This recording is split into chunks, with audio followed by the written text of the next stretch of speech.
Hey everybody, I'm Russ. I'm Mark. I'm Tom. And this is A Spirited Endeavor. Thanks for joining us tonight. So tonight's going to be a bit of a BS session with a new guest. Absolutely. Now, Tom and I have been friends for, all the way back to high school. Yeah. Since you dropped the Coca-Cola in the fry vat. Yeah. Oh, I don't even want to know how that ended. Oh, it didn't end well. That's for sure. Yeah, that was an initiation for sure, and Tom was there to bear witness, and he's ragged on me for it ever since. You've been a good sport. Yeah, likewise. Tom and I have been friends for a long time. We've worked together on various jobs throughout our youth, and he's someone I consider a brother, and we've lost touch here for a little bit, but this is our man, and it's just really good to see you. It's been you too, man. You too. 20 years, maybe. Yeah, it's been fun watching it on the Facebook, but I'm really glad you guys did it this way because, yeah. Absolutely. Well, Tom has a great story to tell us about a bottle he found, and tonight I'm still a little COVID taste impaired right now. So, but I am drinking a Lagavulin 9-year-old. This is a Game of Thrones limited edition, and we've done the show a couple of months back where we talked about some of the Islas and gave this one a try. Still having difficulty on tasting it, but some of the stuff is starting to come through, so I feel like I'm kind of on the mend. Well, if anything's going to cut through COVID, it's going to be that. It's going to be a Lagavulin for sure. Little smoke, a little peat, and a whole lot of love in this bottle. Yeah, and that's a pretty young one too. Yeah, it really is, 9 year. Yeah. What are you drinking tonight, Russ? I am drinking the Neil Kilhoman that I picked up when we went out this afternoon. Absolutely fantastic. Is it really? This is another Isla, and it's natural color, no chill filtering, 46% ABV, and it is aged in sherry casks. So the interesting thing is not much in the way of smoke, but it definitely has the peat as well as the sherry influence, and boy, what a great combo. Oh man, I can't wait to take a sip on that later. You're gonna dig at some point. This is right up your alley, I think. All right, cool. So, Tom was telling us that he came upon a really interesting treasure, and I'll let him tell the story. And I've done a little bit of research on the distillery for this, and it's really kind of cool. Mm-hmm. It is. I mean, of all the distilleries.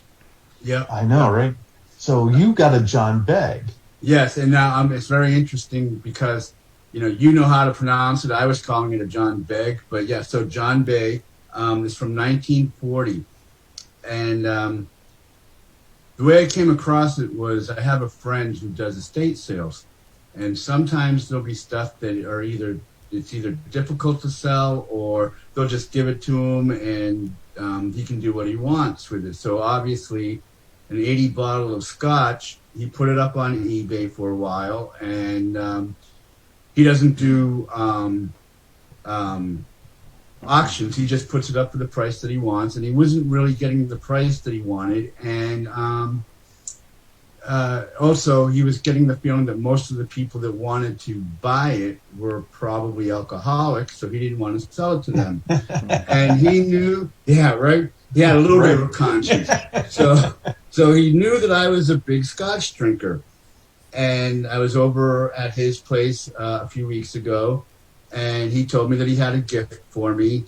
And I was absolutely dumbfounded. And apparently, the way that it came through this family, whoever bought it way back when, in 1940 or sometime shortly thereafter, never drank it, and the rest of the family, as the generations went on, were Scotch drinkers, thank goodness. So through this estate sale, it wound up with my friend, and he's not a Scotch drinker either, thank goodness. So it wound up with me. Now the company I did a little bit of research myself, but I think that Russ and Mark are probably better at telling the whole history. But as of right now, going through various transitions, it's now with the company that makes Johnny Walker, and the method of distillation is used for Johnny Walker Blue and Johnny Walker Black. So that, to me, that indicates that it's probably of a good quality. The other interesting thing about it is a corked top, which means that if everything has been handled okay, it has still aged. It doesn't age as quickly or as, along the same lines as wine does, but it will still age if it was handled properly, if it wasn't, put in sunlight, if it was kept in a dark, cold place. The issue that is really questionable here is how the cork was handled, because it has to be tipped every so often or the cork gets dry. And if the cork gets dry, then too much oxygenation will happen, and that's not a good thing.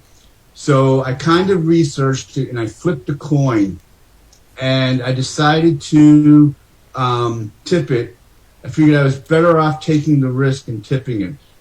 And in that case, what can happen is little bits of the cork can then get into the scotch, and that'll start breaking down the quality of the scotch. So it's really like a 50-50, coin toss when I do decide to open it. I want to wait a little while. I'm really following Mark and Russ now. I want to drink a few scotches to really understand. Mainly I've had Johnny Walker and Dewar's, a little bit of Glenlivet. But I want to try some of the nicer scotches to really, when I do try this, if it tastes good, I want to know what I'm tasting. So with that, I'll hand the history lesson over to Mark and Russ. Yeah, what was interesting about the John Begg Distillery, it was opened in 1845, and Queen Victoria and Prince Albert actually got wind of the distillery, and they actually became the royal. I can't remember the name of it, but they actually got the. Hold on 1 second. Royal D-side. D-side. There you go. Thank you. The Royal D-side, and the what was really interesting about that is that actually they were able to gather the permits and everything needed to actually open the distillery. And the distillery was bought by John Dewar's in 80s, I think. No, actually 80s. It was 1900. No, it was 1909. 1960. Because World War I is what caused a lot of them to kind of condense. Oh wow. Yeah. And the other thing is, I haven't really been able to verify this, and it's going to take a little bit of research. But I think that this came into the United States before the alcohol regulations as to how much alcohol content something could have. Mm-hmm. So this might have more than what is these days and for a long time has been typically allowed in the United States. I don't know. I can't say that 100%, but I think that's the case. And I'm sure there's no ABV on the bottle or anything. No, it's very. This is it, man. Wow, that is so cool. That is really cool. And it almost looks like an old pirate's map, Yeah. Yeah, absolutely. Here's the treasure. Got that right. Blue cap. I really hope. The tasting notes make it sound like it's supposed to be really good. Yeah, if it doesn't taste good, I'm gonna cry. I'll just be like, I'm gonna cry. Yeah, right. Yeah, so the Blue Cap was their signature whiskey.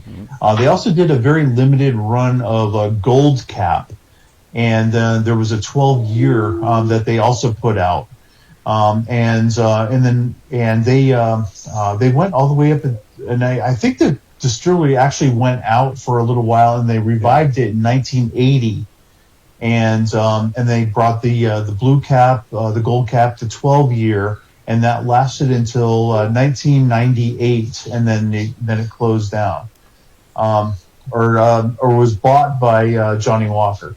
Yeah, Diablo or whatever. Diageo, Like Yeah, that. Diablo, yeah, Yep. yeah, Although yeah. So it's a lot of folks would call him Diablo, I think. Yeah, Diablo. Yeah. yeah, Diablo. I did see where there's Blue Cap still available on online retailers. I've been looking around local stores to see if it's out there. I've not found it yet. Yeah, it's more modern though. Those are like I think before it was bought by Diablo. Like back in the ones that I saw were like the early 2000s or something like that. Yeah, absolutely. And what I'd really like to do is when we ever decide to open this, is have the newer vintage alongside it. And that's see a good the idea. different... I'll do that. That's a really good idea. Now, the interesting thing about what my buddy saw on eBay is people were buying already opened bottles, like half bottles. So when you think about it, they were like buying them for like $75 or something. Now these people may not have really done their research. They might have just been saying, "Oh, it's a real old bottle of scotch. It's got to be good." I don't know, but people were buying them have been buying open bottles of this for like half bottles for pretty fairly high prices, $75 to $100. Well, it's interesting because it's a time capsule. You get to see how it was being distilled and the recipe they were using back then. What they produced later was definitely going to be different. Just because of cost-saving measures and more, automating the process more as time went on. So the old stuff has a different flavor. Yeah, and just something I know from using essential oils in my massage business, yearly, and especially like as you go on year to year to year to year, any type of like the peat or it's just going to change over time. There's no way around it, that's going to affect the flavor in and of itself, Yeah, absolutely it will. And then whatever happened in that bottle, like you said, with the cork, if any oxygen got in there or anything like that, I mean, it's going to be interesting for you, I think. Yeah. Like I said, I think like New Year's Eve is going to be the time. I think I want to just get a couple of bottles of different types of scotch. And then I think New Year's Eve, whatever the show, like right after New Year's Eve will be the time to pop it open and see what happens. The good thing is we're not far from UConn Hospital, so if need be, Joe can get me right there. On my stomach. Good. Pour it through a coffee filter. Yeah, really. Yeah, she may decide not to get me to UConn. Yeah. She might feel just fine with how things are going. Well, just send me the rest of the bottle. Thank you. What, Mark? Just have Jill send me the rest of the bottle. Yeah, right. We'll figure out a way to filter it. Yep, we'll do. Oh, that's fabulous, man! It's amazing that you came upon a treasure like that. Yeah, and like right after I start joining in with you guys, all of a sudden this winds up with me, and I'm just like, man, I don't know the powers that be that brought it to me, but if it's good, I'm gonna. And even if it's not, it's still interesting. I'll still save the bottle because it's just interesting. It's a piece of history. For sure. Really interesting. Even if it doesn't taste good, it's still worth the journey to find out, Hey, worst case scenario, you make a lamp out of it like this one. Or a candle holder. That's a really good idea. Yeah. But I mean, if nothing else, you will have experienced something that most people will never have the chance to experience. Yeah, that is so true. And I didn't have to pay for it either. Can't hate that. Hey, you get a free ride on that one. That's right. So even if it tastes bad, at least I haven't spent any money, That's awesome. Well, that's fabulous. So Tom, what? You talked about scotches and that you're a scotch drinker. I mean, what are the things that jazz you about scotch? I like the real oaky flavored scotch. I like the scotches that have that kind of oaky, lemony white wine, but with a little bit more of a hit. That's the flavor that I really like to go to, which is kind of what drew me to the Johnny Walkers, because that's kind of what they're like. Now, the Glenlivet That didn't really have the that type of a flavor, but to me, the Glenlivet had a real smoky type of a flavor to it. To me, and I liked that as well. So I would say those two things: the oaky, lemony flavor, similar to a white wine, or that real smoky barrel flavor, are the two that I really like. Yeah, nice. Yeah, the Glenlivet and the Johnny Walker are both. What's going on?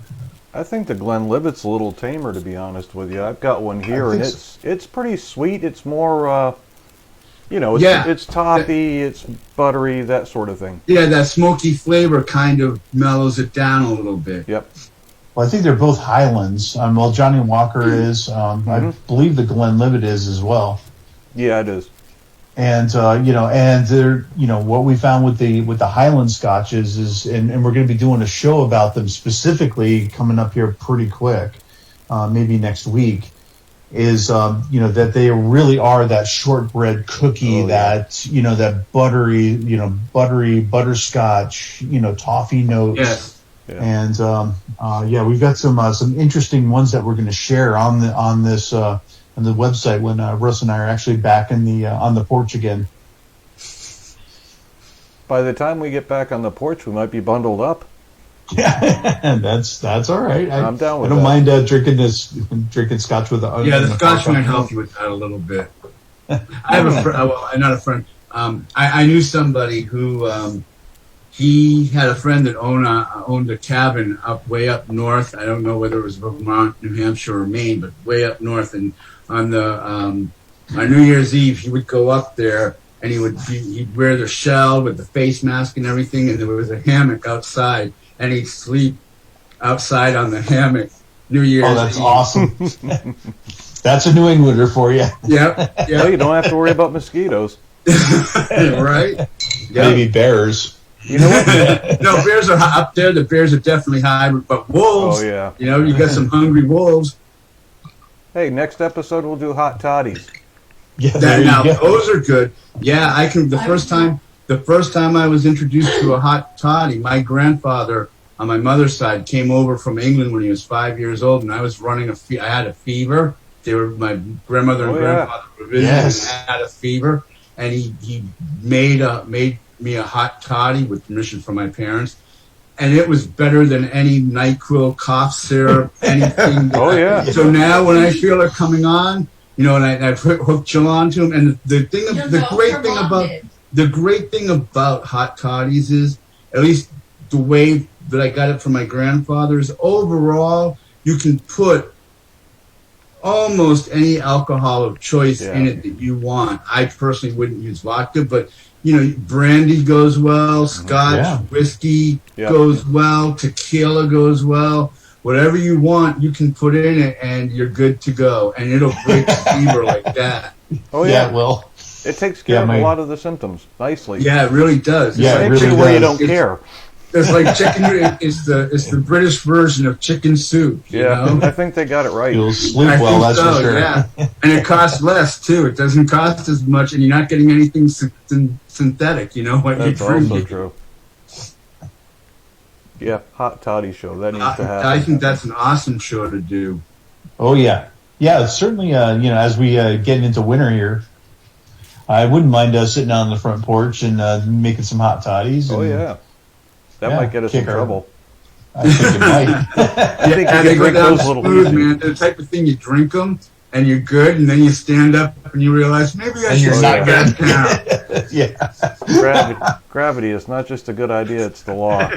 Yeah. Unless you're the road runner. Yeah. That isn't me. I'm not that coordinated. Man, I got to say, this is tasty. Yeah, what are you tasting in that, man? Good find. So, lots of fruits, man. Lots of dark fruits. A little bit of grape, actually. Oh. But like I said, it has that kind of earthy, peaty bit to it that's really nice. It's not just a sherry bomb like some of the other stuff. But it's not overly smoky either, so. Nice. I like it. It's one of my favorites now. Yeah, absolutely. Well, I think in our next, when we do our Highland show, which is coming up, and I may have to break out my kilt for it, We've got a few Highlands on Mark, on tap here. are you sure it's not a skirt? Are you sure? No, I'm not sure. Okay. I'm not sure. I could go either way. D, all of the above. That's a whole nother show, Mark. I like soft, silky things. I agree. We've now reached a point where it's a Yeah. whole nother show. This is going a really weird Yeah, direction. let's try to Yeah. R rating. I mean R. The best we can hope for is R. We're either gaining viewers or losing them at this point. I'm not sure which. I don't know. Oh man, this has been fun. It really has. Yeah. Tom. I'm really excited that you brought this out and were able to share the story with us. I'm really, when you're ready to break into that, let us know because we'll put you on the feed. Yeah, absolutely. And the other funny thing was the way my friend presented it to me. He was like, he just started off talking to about it like, so, how did he put it? I can't, but he was talking about it as it was mine, and I'm like, no, wait, it's yours. And he said, no, I'm giving this to you. And my brain couldn't fathom that at first. And I was like, that's a heck of a because he does drink. I mean, he's not a big Scotch drinker, but he does drink Scotch. And I was just like, really? Why wouldn't you want to? Yeah, why wouldn't you want to? Yeah. Why wouldn't you want to try this? Right, exactly. I know, it's amazing. I thought he was talking like saying you like in the third person, like in the general term, because he does that a lot. And then, no, you specifically. This is for one of our viewers was asking about it. Sorry. Awesome. Yeah, absolutely. Yeah, the Kilcoman. Man, I'm excited. I'm excited you found that one. That was a really great find. Well, our friend, I fell in love with this one, but that one's that's a find. But yeah, they did a great job over at Turtle Creek. I mean, they're really knowledgeable about it too. Yeah, our friends over at Turtle Creek are pretty amazing, and they've really steered us in a lot of interesting directions. Yeah, well, and they're knowledgeable about it too. Yeah, absolutely. Yeah, they really are, and I love kind of what they've done out there. And we've got whole sections of whiskey that we have got yet to go. So I thought we were not going to be able to keep this going for long. It looks like we can keep going forever. Well, and the funny thing is the prices that they have are in line with what they were before. No, they don't seem to be jacking them up or anything of that nature. So I'm going to enjoy that while I can. Yeah, absolutely. Yeah, they're an ethical shop, and because there are some of them out there that I've visited where they're about $20 higher than they should be. Yeah. So it's nice to see a place that's got a good selection, but at a reasonable price. Yeah, and hopefully everybody out there has one near them. Because there's some really, really interesting places out there, and support local businesses too. And especially now with everything that's going on, the local businesses, the small businesses really need our help. And those guys out there have a real passion about their selections, and they're going to have people on staff that are going to be able to steer you in different directions, and you can have great conversations with them. And I would recommend whether it's a chain or privately owned. You want to go someplace where somebody, if not the owner, somebody goes out to the actual places that they get their alcohols from and taste them and get to know the grower, people who are making it, especially like if they can grow the stuff themselves, or, you want them to actually be going there, seeing how it's being made and tasting it. Yeah. Yeah, absolutely. And we found these guys over at Turtle Creek, and what they'll do too is they'll recask certain whiskeys out there, whether it's bourbons or scotches or whatever, and they'll recask them, and you're going to get you're going to get something new out of them, which is really, really cool. Yeah, you've got that Angel's Envy that they recast that's just phenomenal. Oh yeah, that one's fabulous. I think we've killed that one, but I see maybe another one in our future. If all Angel Envy bottles were like that, I would have a new favorite. Yeah. I have a question for you guys. Of course. I'm kind of curious. So, of all the scotches that you bought throughout the period of time of doing this, how many of them have you actually emptied at this point? Very few. One. The one that I've One. emptied is sitting right here. Yep. Yeah, he's got the lamp made, and unfortunately, I tossed the bottle, but I should have thought ahead. But my first 12-year Highland Park, I killed that bottle, and I do not regret that. And I've gone through a Glendronach, but that was not too long ago, actually. So yeah, 2 in a year, basically. Yeah, and I think anytime we kill a bottle, we're going to turn it into a lamp, and we may end up putting some of them up for sale at some point. That's a good idea. Yeah, makes a nice addition to the office. Absolutely. Yeah, we're really excited about that, and there's one that I'm totally keeping too. So it's a Bruichladdich. That bottle, I have my eye on it, and man, that's going to be a lamp for right in here.